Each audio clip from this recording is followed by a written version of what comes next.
ketika kasih menjadi dingin.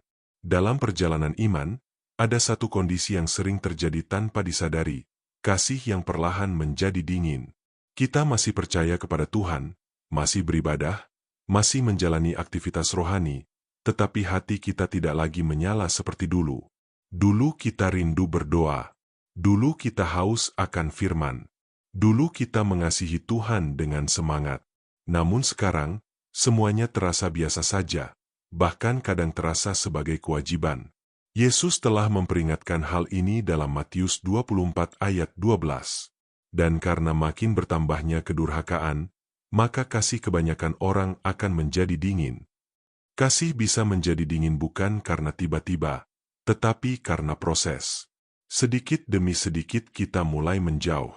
Kita mulai membiarkan dosa kecil, kita mulai sibuk dengan hal-hal dunia, dan kita mulai mengabaikan hubungan pribadi dengan Tuhan.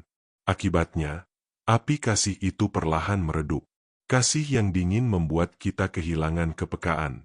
Kita tidak lagi tersentuh oleh firman Tuhan. Kita tidak lagi merasakan dorongan untuk berdoa.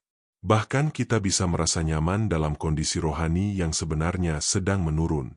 Inilah kondisi yang berbahaya, karena kita bisa merasa baik-baik saja, padahal hati kita sedang menjauh dari Tuhan. Dalam Wahyu 2 ayat 4-5 Tuhan berkata, "Namun demikian aku mencela engkau, karena engkau telah meninggalkan kasih-Mu yang semula. Sebab itu ingatlah betapa dalamnya engkau telah jatuh. Bertobatlah dan lakukanlah lagi apa yang semula engkau lakukan." Tuhan tidak hanya menegur, tetapi juga memberi jalan kembali.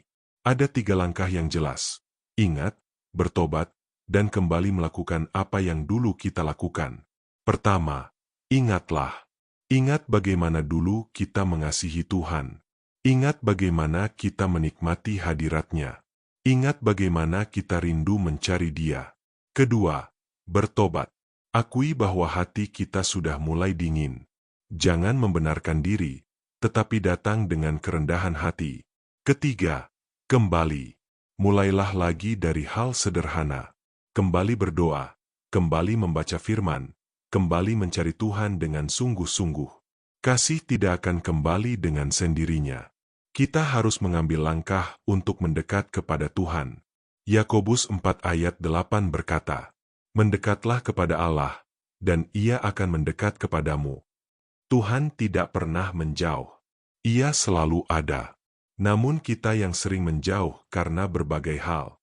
Ketika kita kembali mendekat, Tuhan akan memulihkan hati kita. Ia akan menyalakan kembali kasih yang sempat padam. Hari ini, mari kita jujur kepada diri sendiri. Apakah kasih kita masih menyala? Ataukah sudah mulai dingin? Jika kita merasa kasih itu mulai redup, jangan biarkan terus padam. Segera kembali kepada Tuhan. Karena hidup tanpa kasih kepada Tuhan akan terasa kosong, sekalipun kita tetap menjalani aktivitas rohani. Tuhan rindu kita mengasihinya dengan sungguh-sungguh, bukan sekadar rutinitas. Mari kita minta Tuhan menyalakan kembali api kasih dalam hati kita. Mari berdoa. Tuhan, aku datang kepadamu dengan hati yang rindu dipulihkan. Aku menyadari bahwa kasihku kepadamu seringkali menjadi dingin. Ampuni aku, Tuhan. Nyalakan kembali api kasih dalam hatiku. Ajarku untuk kembali mencari Engkau dengan sungguh-sungguh. Biarlah aku tidak hanya menjalani rutinitas, tetapi memiliki hubungan yang hidup denganmu. Di dalam nama Tuhan Yesus aku berdoa. Amin. Jika renungan ini memberkati hidupmu, jangan lupa untuk like, subscribe, dan bagikan kepada orang lain agar semakin banyak orang dikuatkan oleh firman Tuhan.